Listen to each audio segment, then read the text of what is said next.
Oktober 2021, kami segenap Majelis GKJTU Jemaat Bendungan mengucapkan selamat pagi, selamat datang dan selamat beribadah kepada seluruh warga jemaat dan jemaat tamu yang hadir. Ibadah pada hari ini akan dilayani oleh Saudari Cindy Oriani Lalus dengan menggunakan pujian Kidung Jemaat dan PKJ. Warta yang pertama menginformasikan kepada warga jemaat bahwa pekan keluarga di GKJTU Jemaat Bendosari akan dimulai pada hari Minggu tanggal 24 Oktober 2021 dengan ibadah pembukaan di gereja. Adapun jadwal lengkap dan ketentuan tatap muka dalam pekan keluarga sudah dicetak oleh majelis dan dapat diambil di meja warta jemaat. Demikian yang dapat kami sampaikan. Selamat menyambut pekan keluarga dan Tuhan Yesus memberkati. Amin. Yang kedua, Sakramen Baptis Anak GKJTU Jemaat Bendosari akan dilaksanakan pada hari Minggu tanggal 24 Oktober 2021 bersamaan dengan ibadah pembukaan pekan keluarga, dan untuk pencalisan baptis anak akan dilaksanakan pada hari Jumat tanggal 22 Oktober 2021. Bagi Bapak Ibu atau kedua orang tua dari putra putri yang akan membaptiskan putra putrinya, kami mengundang untuk hadir pada tanggal 22 Oktober 2021 di gereja untuk melakukan persiapan pembaptisan yang akan dilaksanakan pada hari Minggunya. Adapun warga yang sudah mendaftarkan diri untuk baptis anak adalah sebagai berikut. 1. Jesslyn Sakenarafa Rianto Putri, putri Bapak Dwi Rianto dan Ibu Wiwi Tusipati. Yang kedua, Kristania Priscila Putri, putri dari Bapak Dwi Arianto dan Ibu Tri Rahyuni. Yang ketiga, Avariela Gita Elisia Chandra, putri Bapak Chandra Sulistiono dan Ibu Kristina Lestari. Yang keempat, Anindya Nataniela, putri Bapak Heri Lasworo dan Ibu Yuli Yanti. Majelis masih membuka pendaftaran untuk baptis anak ini. Bagi warga jemaat yang ingin mendaftarkan diri, ditunggu paling lambat hari Rabu tanggal 20 Oktober 2021. Demikian informasi yang dapat kami sampaikan. Atas perhatiannya kami mengucapkan terima kasih. Tuhan memberkati dan menyertai. Yang ketiga, pengurus seksi pelayanan kategorial pemuda remaja atau SPKPR GKJTU Jemaat Bendosari mengundang remaja dan pemuda untuk kembali beribadah secara offline atau tatap muka di gereja pada hari Sabtu tanggal 23 Oktober 2021 dimulai pada pukul 17.00 atau jam 5 sore tepat waktu, dan dimohon kehadirannya dari remaja dan pemuda untuk tetap menerapkan protokol kesehatan selama ibadah berjalan. Terima kasih, kiranya Tuhan senantiasa memberkati pelayanan pemuda, remaja dan kita semua. Bagi Bapak, Ibu dan Saudara yang putra putrinya sudah masuk pemuda dan remaja, kami mohon untuk mendukung dan mendorong untuk aktif. Dan terutama juga putra putrinya yang sudah ikut katekisasi CD menjadi kewajiban untuk mengikuti ibadah pemuda dan remaja, karena itu menjadi bagian dari penilaian di akhir ketika saat mau disetujui. Dan yang terakhir adalah pengumuman atau warta ibadah Minggu tanggal 24 Oktober 2021 akan dilayani oleh Pendeta Juliana Wangsih dan majelis dengan menggunakan liturgi khusus karena ada pembukaan pekan keluarga dan baptis anak. Demikian warta jemaat. Mari kita masuk saat teduh dan kita berdoa.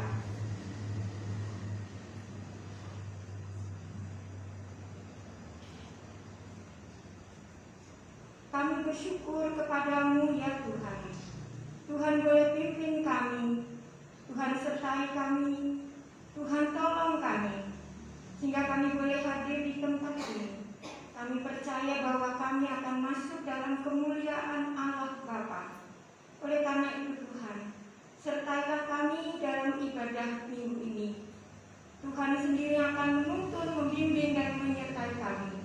Kiranya firman-Mu menjadi berkat bagi hidup kami secara pribadi, dan kami boleh diberi semangat baru oleh karena kekuatan Roh Kudus yang menolong kami.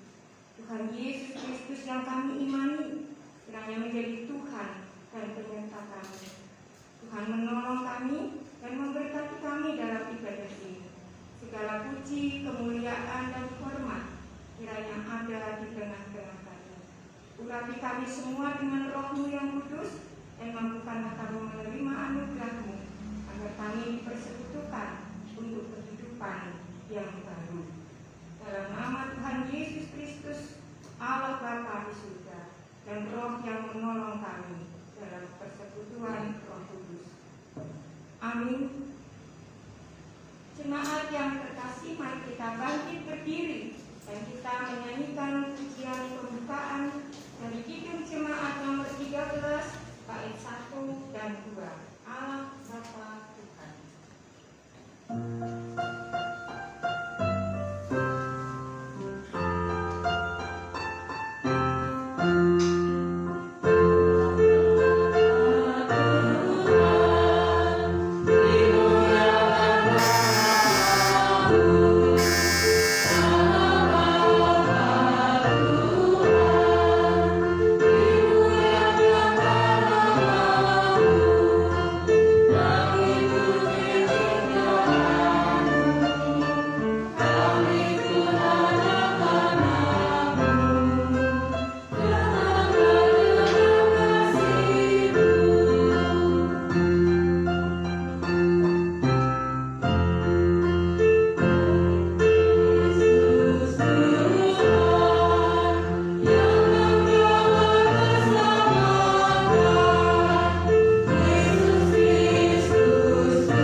Marilah kita bersama-sama menerima sabda Allah yang terambil dari kitab Injil Lukas pasal 22 ayatnya yang ke-26.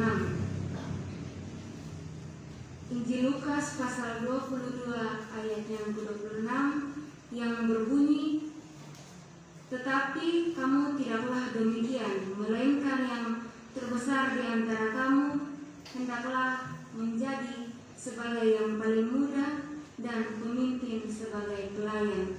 Demikian sabda Tuhan, dan mari kita sama-sama puji Tuhan dengan menyanyikan PKJ nomor 27 baitnya yang pertama dan kedua.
Bapak, Ibu, dan saudara-saudara yang dikasihi Tuhan, mari kita sama-sama membuka dan membaca hukum kasih yang terambil di dalam Injil Matius pasal 22 ayat 37 hingga ayatnya yang ke-40. Injil Matius pasal 22 ayat 37 hingga ayatnya yang ke-40 yang berbunyi demikian. Jawab Yesus kepadanya, "Kasihilah Tuhan Allahmu dengan segenap hatimu dan dengan segenap jiwamu dan dengan segenap akal budimu. Itulah hukum yang terutama dan yang pertama. Dan hukum yang kedua yang sama seperti itu ialah kasihilah sesamamu manusia seperti dirimu sendiri. Pada kedua hukum ini tergantung seluruh hukum Taurat dan kitab para nabi." Berdasarkan hukum kasih yang telah kita dengar, maka mari kita sama-sama merenungkan bahwa betapa besar dosa kita di hadapan Tuhan, dan nyata bagi kita bahwa kita tidak mampu melakukan hukum Tuhan dengan sempurna. Oleh karena itu, sudah sepantasnya kita untuk merendahkan diri di hadirat Allah dan mengaku semua dosa kita dan ketidaktaatan kita terhadap Tuhan. Karena itu, dengan penuh penyesalan dan kerendahan hati, marilah kita mengaku segala dosa-dosa kita di hadapan Tuhan. Mari kita berdoa. Bapa yang Maha Kuasa dan Maha Murah, pada saat ini kami datang dengan kerendahan dan mengaku di hadapan hadirat-Mu ya Bapa. Kami mengaku bahwa kami adalah orang-orang yang berdosa, yang seringkali tidak mengindahkan kehendak-Mu di dalam kehidupan kami hari lepas hari ya Bapa. Oleh karena itu, kami mohon kasihanilah kami dan ampunilah kami. Di dalam nama Yesus Kristus kami berdoa. Amin.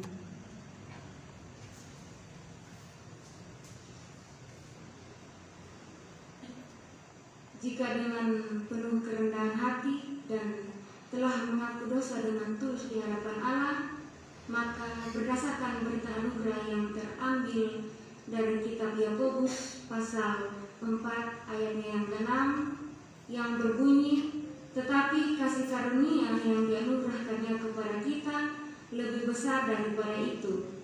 Karena itu ia katakan, Allah menentang orang yang jongkak, tetapi mengasihi orang yang rendah hati." Demikian berita anugerah, dan kita akan melanjutkan dengan petunjuk hidup baru. Petunjuk hidup baru yang terambil dari kitab Galatia pasal 5 ayatnya yang ke-13. Galatia pasal 5 ayatnya yang ke-13. "Saudara-saudara, memang kamu telah dipanggil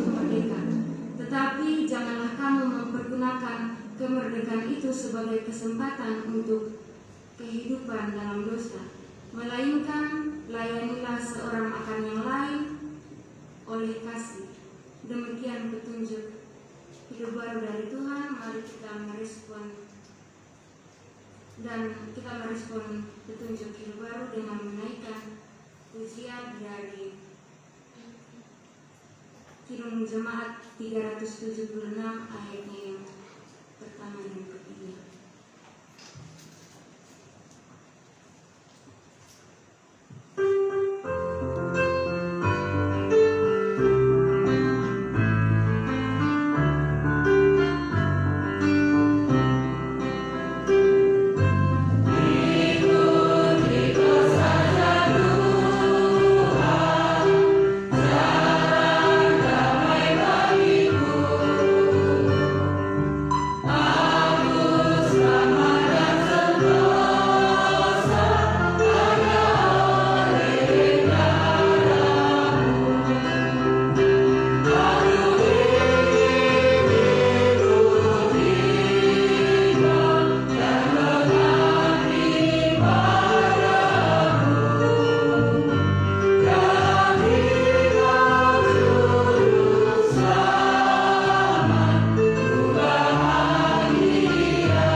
Jemput jemaat bangkit berdiri dan bersama-sama dengan semua orang percaya di segala tempat dan di segala masa, marilah kita sama-sama memperbaharui iman kepercayaan kita berdasarkan pengakuan iman rasuli yang berbunyi, aku percaya kepada Allah, Bapa yang Maha Kuasa, Allah yang Maha dan Bumi, dan kepada Yesus Kristus anaknya yang tunggal Tuhan kita, yang dikandung daripada Roh Kudus, lahir dari anak darah Maria, yang menderita di bawah pemerintahan Pontius Pilatus, disalibkan, mati dan dikuburkan, turun ke dalam neraka maut. Pada hari yang ketiga, bangkit pula dari antara orang mati, naik ke surga, duduk di sebelah kanan Allah, Bapa yang Maha Kuasa, dan akan datang dari sana untuk menghakimi orang yang hidup dan yang mati. Aku percaya kepada Roh Kudus, gereja yang kudus dan sama, persekutuan orang kudus, pengampunan dosa, kebangkitan daging, dan hidup yang kekal. Kita bersama-sama memuji Tuhan dari Kidung Jemaat 376 ayatnya yang pertama dan kedua.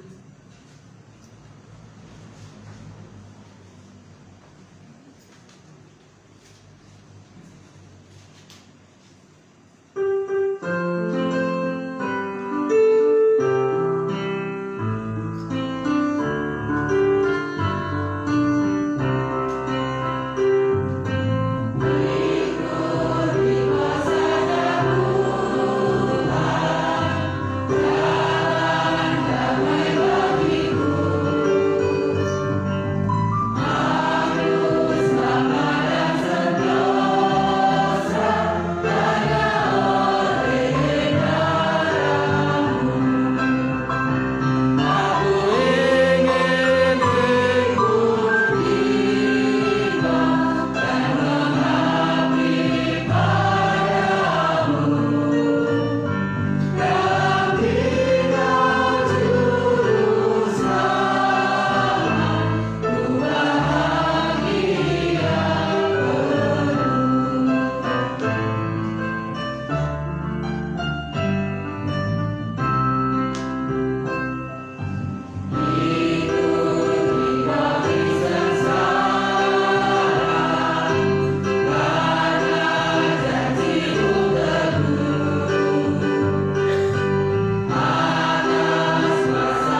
mengambil dari kitab Markus pasal 10 ayat 35 hingga ayatnya yang ke-45.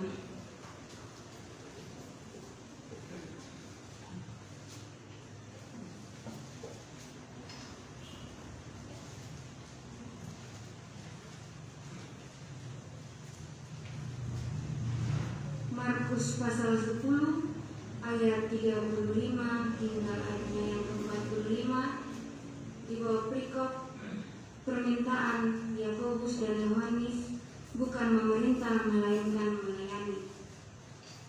Lalu Yakobus dan Yohanes, anak-anak Zebedeus, mendekati Yesus dan berkata kepadanya, "Guru, kami harap supaya Engkau kiranya mengabulkan suatu permintaan kami." Jawabnya kepada mereka, "Apa yang kamu kehendaki aku perbuat bagimu." Lalu kata mereka, "Perkenankanlah kami duduk di dalam kemuliaan-Mu kelak, yang seorang lagi di sebelah kananmu dan yang seorang di sebelah kirimu." Tetapi kata Yesus kepada mereka, "Kamu tidak tahu apa yang kamu minta. Dapatkah kamu meminum cawan yang harus kuminum dan dibaptis dengan baptisan yang harus kuterima?" Jawab mereka, "Kami dapat." Yesus berkata kepada mereka, "Memang kamu akan meminum cawan yang harus kuminum dan akan dibaptis dengan baptisan yang harus kuterima. Tetapi hal duduk di sebelah kananku atau di sebelah kiriku, aku tidak berhak memberikannya. Itu akan kuberikan kepada orang-orang bagi siapa itu telah disediakan." Mendengar itu, ke-10 murid yang lain menjadi marah kepada Yakobus dan Yohanes, tetapi Yesus memanggil mereka lalu berkata, "Kamu tahu bahwa mereka yang disebut pemerintah bangsa-bangsa memerintah rakyatnya dengan tangan besi, dan pembesaran-pembesarannya menjalankan kuasanya dengan keras atas mereka. Tidakkah demikian di antara kamu? Barang siapa yang menjadi besar di antara kamu, hendaklah ia menjadi pelayanmu. Dan barang siapa ingin menjadi yang terkemuka di antara kamu, hendaklah ia menjadi hamba untuk semuanya.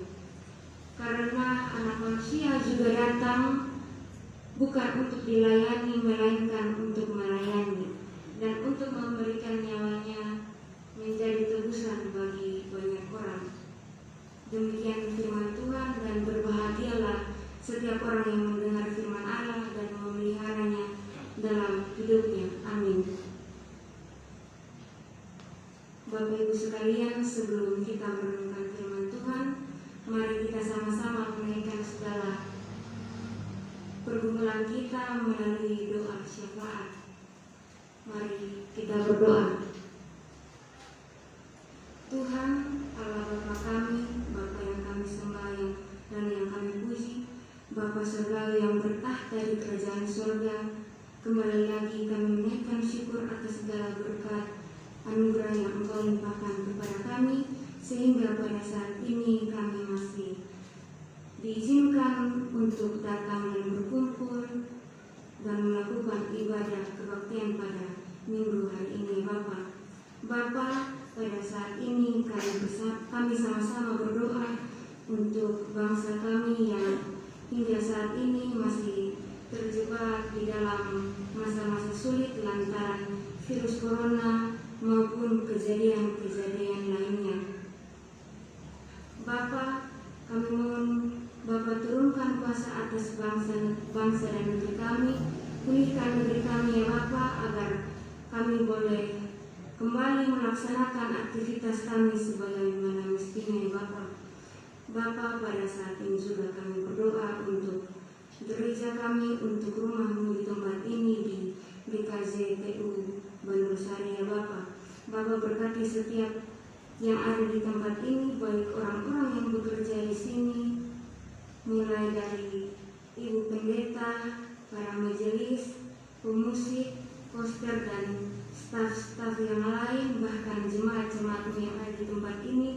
Bapa, berkati setiap akan mereka. Kami taruh setiap pergumulan hidup mereka di tangan kasih-Mu ya Bapa, agar Bapa mau mencampur tangan di dalam setiap doa dan pergumulan mereka, ya Bapa.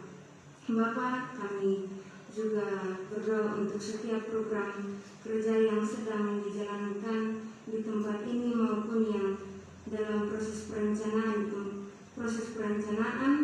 Kami taruh di dalam tangan-Mu, ya Bapa. Biar Bapa turut campur tangan di dalamnya sehingga program kerja ini boleh berjalan seturut dengan kehendak-Mu, ya Bapa. Bapa, jika pada saat ini Engkau mendapati setiap akan kami jemaat-jemaat-Mu dalam keadaan sakit maupun dalam keadaan sulit, kami mohon Bapa memberi kesembuhan dan kelegaan pada setiap masing-masing kami, dan Bapa juga mau menggunakan orang-orang ataupun obat-obatan yang mereka konsumsi agar mereka boleh cepat pulih dan mereka dapat berkumpul bersama-sama dengan kami di tempat ini, ya Bapa, sehingga kami boleh melakukan ibadah sebagai mestinya. Bapa, pada saat ini juga kami akan melanjutkan ibadah kami, dan oleh karena itu kami taruh ibadah kami di dalam nama-Mu, kiranya boleh berawal dan boleh berakhir dengan baik. Haleluya, amin.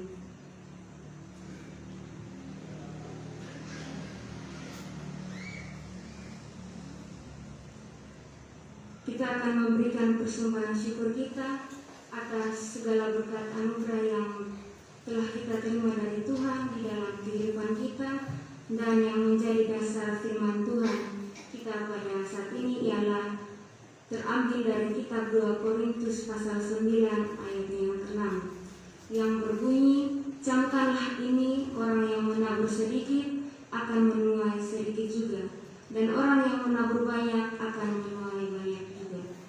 Sambil kami persembahan dijalankan, mari kita sama-sama menyanyikan MKB nomor 133 ayat 1 hingga seterusnya. Syukur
dalam kehidupan kami terus menerus tiada henti-hentinya ya Bapa. Bapa, pada saat ini kami telah memberikan persembahan syukur kami, walaupun tidak sebanding dengan apa yang kami dapat daripadamu ya Bapa, tapi kami mohon Bapa mau memberkati setiap persembahan kami agar dapat berguna sebagai mestinya ya Bapa. Bapa, berkati juga orang-orang yang bertanggung jawab atas persembahan-persembahan ini. Bapa, berkati mereka agar mereka dapat bekerja dengan penuh tanggung jawab ya Bapa. Karena ini doa kami, haleluya, amin. Silakan duduk.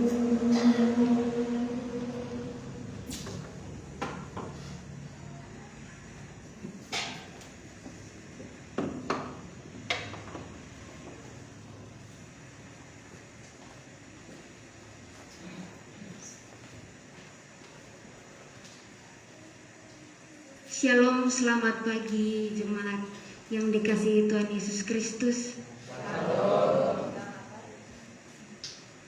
Nampaknya suara dari Bapak Ibu Majelis lebih kuat dibandingkan suara dari jemaat sekalian. Oleh karena itu, shalom. Baik, jika begini berarti semua ada sukacita di dalam hati di pagi hari ini ya. Sebelum mulai pada perenungan, alangkah lebih baiknya jika saya memperkenalkan diri terlebih dahulu. Nama saya Cindy Oriani Lalus, biasa dipanggil Cindy. Saya mahasiswa dari Universitas Kristen Satya Wacana yang pada saat ini datang ke sini untuk praktik homiletika 2. Saya rasa perkenalannya singkat sampai di sini, dan untuk lebih lanjut bisa kita lanjutkan lagi setelah kebaktian di luar. Jadi Bapak Ibu yang dikasihi Tuhan, yang menjadi perenungan kita pada pagi hari ini ialah pemimpin yang melayani. Tema kita pada pagi hari ini ialah pemimpin yang melayani. Dan untuk mengawali perenungan kita saat ini, saya mempunyai sebuah ilustrasi atau sebuah cerita pendek sebagai pengantar untuk perenungan kita, dan mungkin ilustrasi ini atau cerita ini sudah sering didengar oleh Bapak Ibu sekalian. Jadi kisah ini terjadi di sebuah gereja yang terdapat di suatu daerah kecil, suatu daerah terpencil. Nah, di gereja ini terdapat seorang ibu yang sangat rajin pergi ke gereja, baik itu pada saat kebaktian seperti saat ini maupun pada hari-hari biasanya untuk berkunjung ke pendeta hanya sekedar untuk saling sharing, saling berbagi cerita dan lain sebagainya. Nah, pada suatu kali sang ibu datang ke gereja untuk menemui pendeta tersebut di gereja tersebut dengan tujuan untuk menyampaikan keluh kesah yang ada di hatinya. Setelah sang ibu dari rumah tiba ke gereja dan sang ibu tersebut mencari keberadaan pendeta, akhirnya ia pun menemui keberadaan pendeta tersebut di pastori. Maka sang ibu pun mulai menceritakan keluh kesahnya terhadap pendeta tersebut. Sang ibu berkata kepada pendeta tersebut begini, "Pak, akhir-akhir ini saya merasa sangat takut. Saya merasa sangat gelisah sebab suami saya terus mengancam saya dan bahkan ia akan membunuh jika saya terus datang ke gereja Bapak."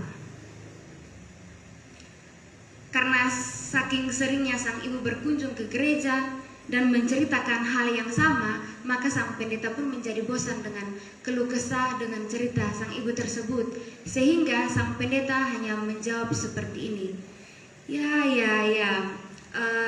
saya akan berdoa dan saya akan berdoa untuk ibu dan suami ibu, tetapi ibu harus berdoa juga dan ibu harus beriman kepada Tuhan. Lalu ibu tersebut pun menjawab, "Ya Pak Pendeta, saya sudah berdoa dan saya juga beriman kepada Tuhan." Tapi sang pendeta pun bertanya, "Tapi kenapa, Bu?" Karena penasaran, jadi sang pendeta bertanya, "Tapi kenapa, Bu?"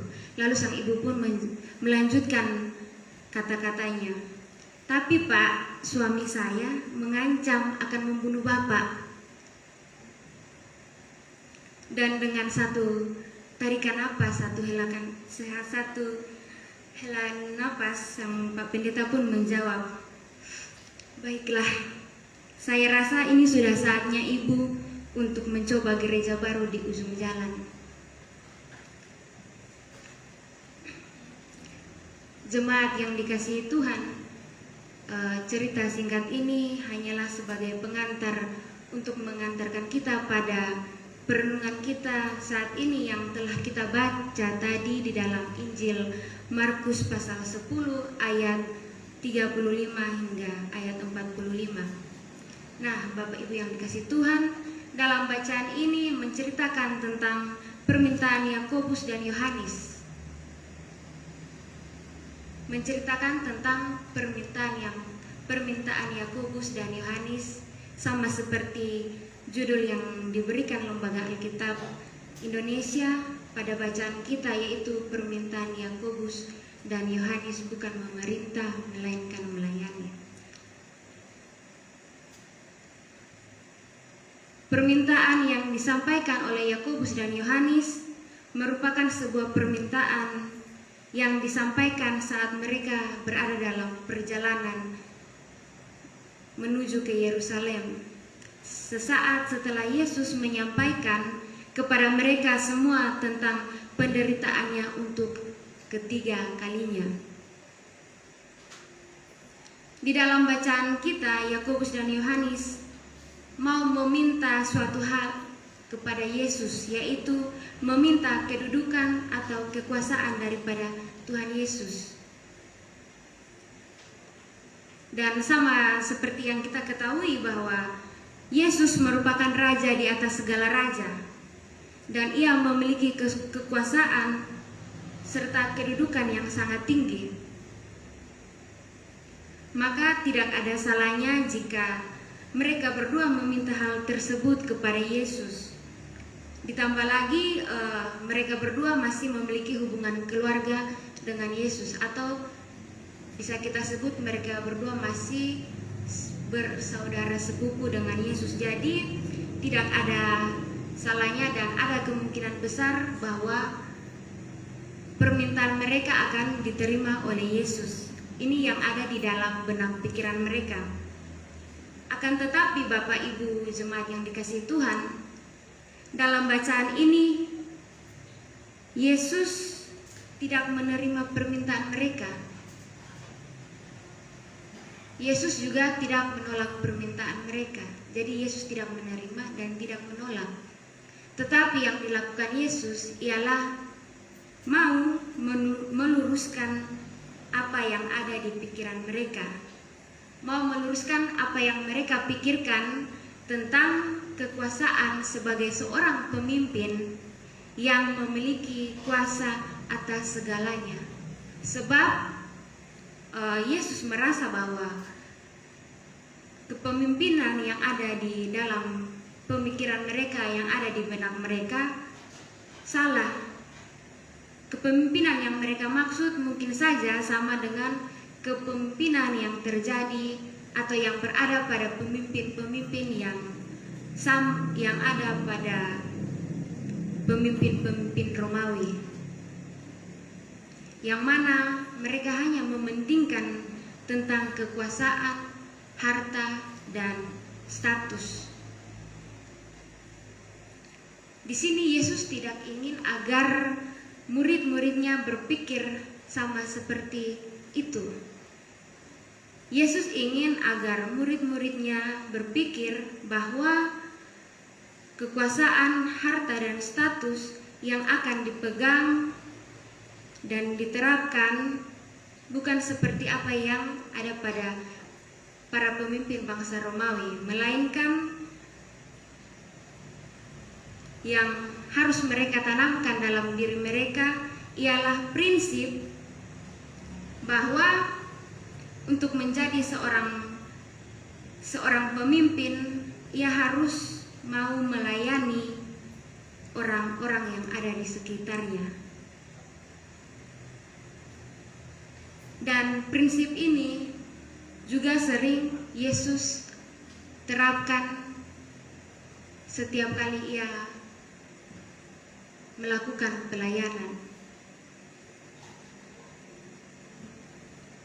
Nah, setelah Yesus memberikan pengertian kepada Yakobus dan Yohanes tentang prinsip-prinsip tersebut, maka ke-10 murid yang lain menjadi marah dan malu lantaran mereka mempunyai pemikiran yang sama seperti apa yang dipikirkan oleh Yakobus dan Yohanes. Terkadang kita juga seringkali memikirkan hal yang sama seperti apa yang mereka pikirkan. Terkadang kita hanya memikirkan tentang kedudukan atau jabatan yang tinggi tanpa mementingkan dan memikirkan tugas dan tanggung jawab kita sebagai seorang pemimpin. Bapak Ibu jemaat Tuhan, sama halnya dengan kehidupan kita hari lepas hari di dalam rumah tangga kita. Di sini saya mau mengajak kita semua untuk sama-sama berefleksi, sama-sama berpikir mengenai bacaan kita hari ini dengan kehidupan kita sehari-hari.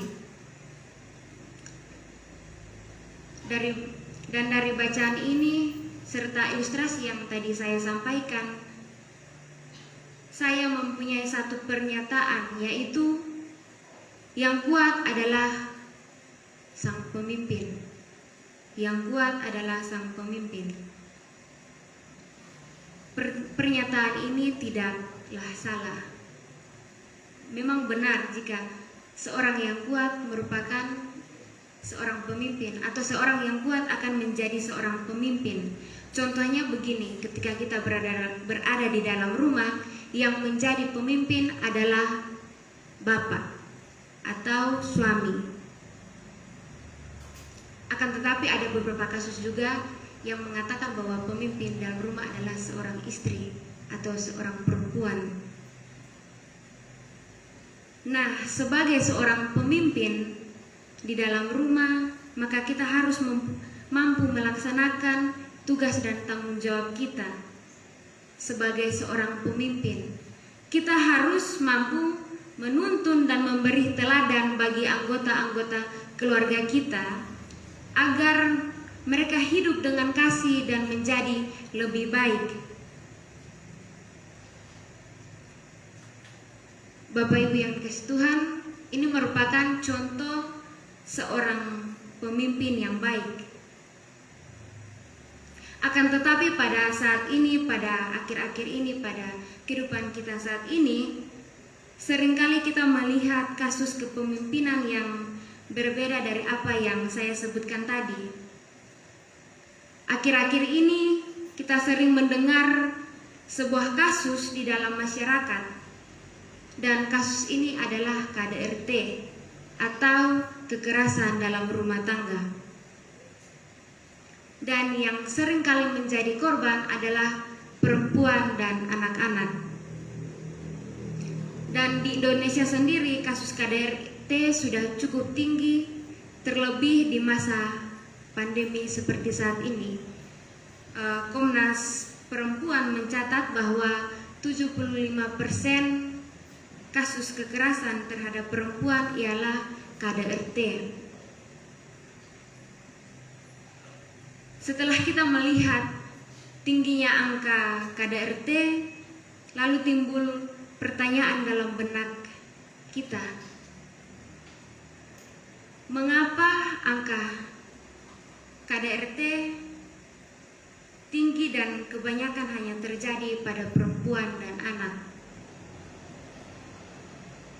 Bapak Ibu yang dikasihi Tuhan, hal ini terjadi karena perempuan dan anak sangatlah rentan dan lemah. Mereka sangat rentan dan lemah. Dan di dalam masyarakat, kebanyakan yang menjadi pemimpin ialah laki-laki, suami atau bapak. Laki-laki memiliki kekuasaan, kekuatan fisik, kekuatan pikiran, dan pengaruh yang besar di dalam lingkungan maupun keluarga. Sebab mereka mempunyai peran yang cukup penting, yaitu menafkahi keluarga. Dan di sini peran perempuan hanyalah sebagai pengurus rumah dan pengurus anak. Dari perbedaan ini kita dapat melihat bahwa kedudukan perempuan dan anak tidak sebanding dengan kedudukan laki-laki, yang pada dasarnya mereka sudah mempunyai kelebihan, ditambah lagi dengan kedudukan mereka di masyarakat dan budaya pada saat ini, yaitu budaya patriarki, yang mana laki-laki dilebih-lebihkan dibandingkan dengan perempuan. Karena mereka mempunyai kelebihan ini, maka mereka juga dapat dengan mudahnya melakukan apa saja sesuka hati mereka. Nah, Bapak Ibu yang dikasihi Tuhan, kasus ini juga bisa terjadi, juga bisa berlaku untuk perempuan yang memiliki kekuasaan melebihi laki-laki. Karena kekuasaan yang mereka miliki ini, mereka dapat melakukan apa saja dengan sesuka hati mereka, dan ada kemungkinan besar mereka bisa melakukan kekerasan dalam rumah tangga. Selain itu, jika kita lihat dari ilustrasi singkat yang saya jelaskan di awal tadi tentang sang pendeta dan sang ibu, mungkin kita dapat simpulkan bahwa di situ sang suami mengancam sang istri atau sang ibu lantaran cemburu dengan sang pendeta, lantaran sang ibu seringkali menemui Pak Pendeta tersebut. Tetapi di sini saya mau mengajak kita untuk melihat dari sudut pandang yang sedikit berbeda, yaitu pada saat itu mungkin saja sang ibu sedang pergi ke pendeta tersebut untuk menyampaikan, untuk meminta perlindungan daripada pendeta tersebut lantaran sifat dari suami di dalam rumah tangga mereka. Akan tetapi pada kasus tersebut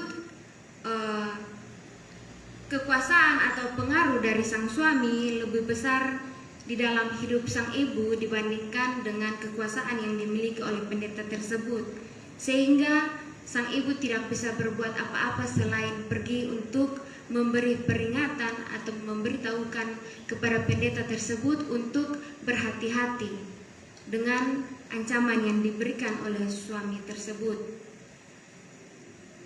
Selain itu, dari kasus ini saya mau mengatakan bahwa pendeta tersebut gagal menjadi seorang pemimpin. Mengapa saya katakan bahwa dia gagal menjadi seorang pemimpin? Karena sang pendeta tersebut tidak mampu mengayomi. Dia tidak mampu mengayomi dan melindungi anggota atau jemaat yang dipimpinnya. Dalam kehidupan kita sehari-hari, terkadang kita sebagai orang-orang terdekat atau sebagai gereja, kita memiliki kepribadian yang sama seperti pendeta tersebut.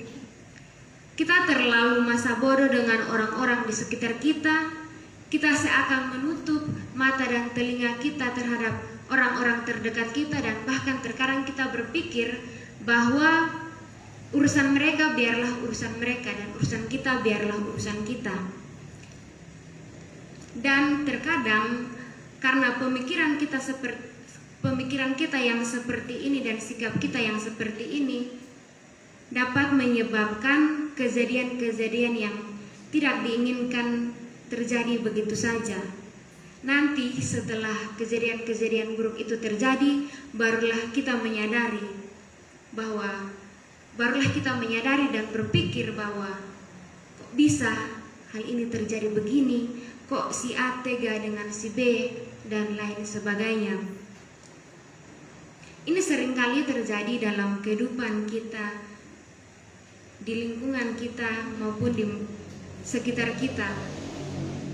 Oleh karena itu, sebagai orang-orang terdekat, kita harus peka terhadap kejadian atau keadaan-keadaan di sekitar kita agar saudara-saudara kita terlindung dan terhindar dari hal-hal yang tak diinginkan seperti yang saya sebutkan tadi, yaitu kekerasan dalam rumah tangga.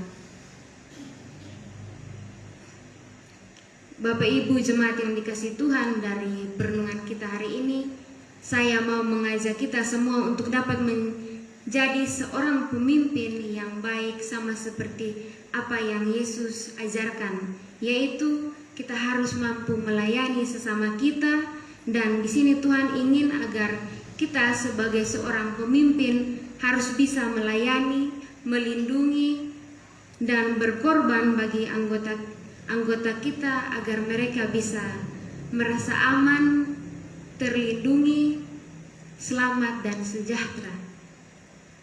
Dan pemikiran ini haruslah kita tanamkan di dalam hati dan di dalam kepala kita, di dalam otak kita, dalam pemikiran kita, agar kita mampu menjadi seorang pemimpin yang tidak hanya mau mementingkan kedudukan, tetapi juga dapat mengasihi, menghormati, melayani, dan juga dapat menciptakan suasana yang nyaman bagi orang-orang di sekitar kita. Kiranya kasih Kristus menyertai kita senantiasa. Amin.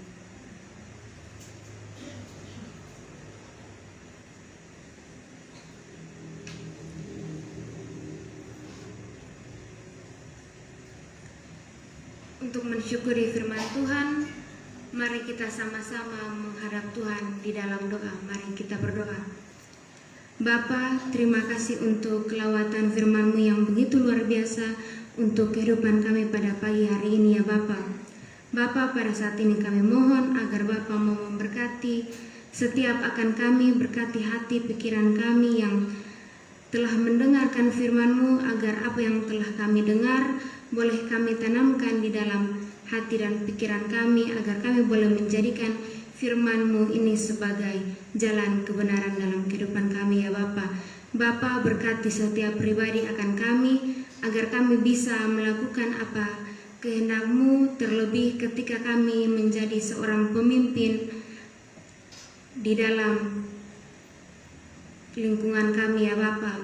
Bapa, berkati kami agar kami bisa menjadi seorang pemimpin sama seperti yang Engkau ajarkan ya Bapa, sehingga kami boleh dapat merendahkan diri dan melayani sesama kami sama seperti apa yang Engkau sabdakan hari ini.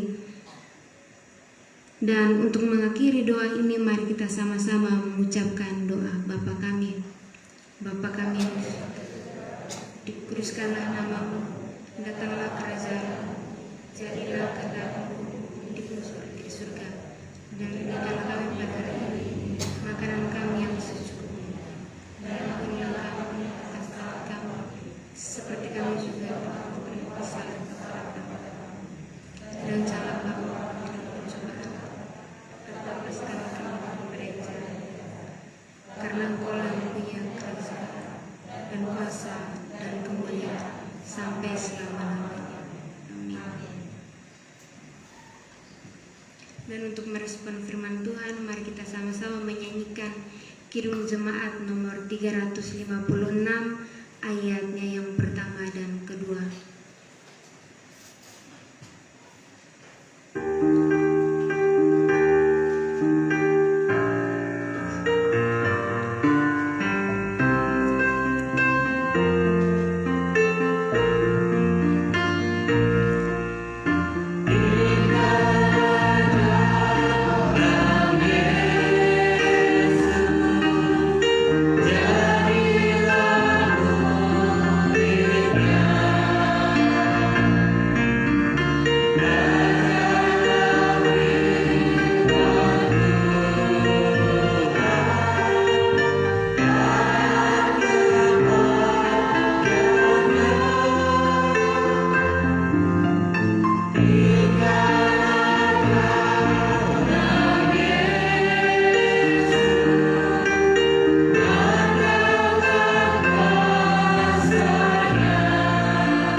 Mari kita bersama-sama mundur dengan damai sejahtera dan masing-masing terimalah berkat Tuhan. Tuhan memberkati engkau dan melindungi engkau. Tuhan menyinari engkau dengan wajah-Nya dan memberi engkau kasih karunia.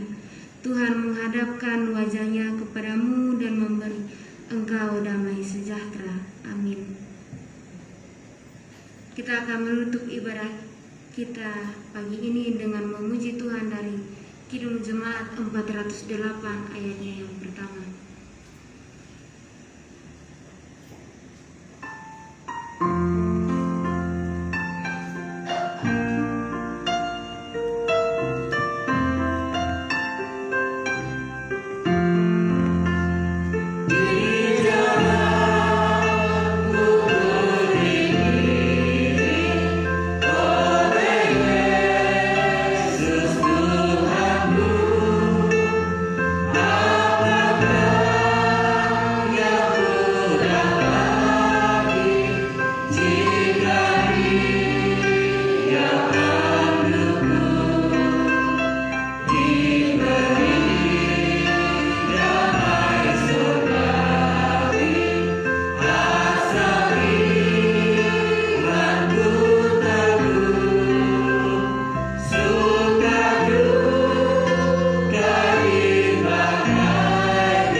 Selamat siang Bapak Ibu dan Saudara yang dikasihi Tuhan. Kami juga mengucapkan terima kasih atas kehadirannya pada ibadah hari Sabat ini.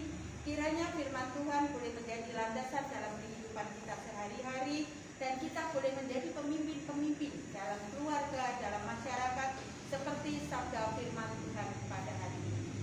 Sampai berjumpa lagi minggu depan. Tuhan Yesus senantiasa memberkati kehidupan Bapak Ibu dan Saudara sekalian. Dipersilakan untuk mundur.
Nggih.